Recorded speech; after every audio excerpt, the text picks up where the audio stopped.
اینکه آقا زرتشتی اگر واقعا مرده رو دفن نمی‌کنن چرا خود زرتشت میگن قبر داره؟ چرا کوروش قبر داره؟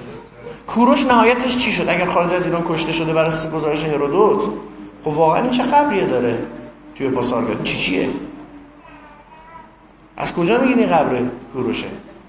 بعد کوروش اگر واقعا یکتاپرست بوده یا زرتشتی بوده و اینها، چرا توی همون کتیبه‌ای که الان پیدا شده بهش اینقدر افتخار می‌کنید؟ حالا انتصابش اینا رو من کار اصلا میپذیرم، کتیبه‌ای که اصلا خود کوروش اصلا برداشت نوشته. خوبه بند 33 35 رو نگاه کنید، از مردوک چرا تجلیل میکنه؟ خب اینا که خدایان دیگران بودن.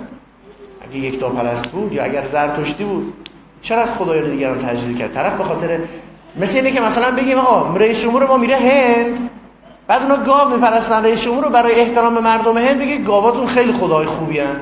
کار احمقانه است دیگه. اگه بگیم به خاطر این کوروش این حرف زده، اصلا توهین به کوروشه.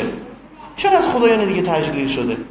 بعد یه نکته دیگه، با واقعا کوروش که اومد از مردوک تجلیل کرده اون خرافات نیست. ما میخوایم از خدا عبادت خدا رو کنیم، میشه خرافات. اونجا خرافات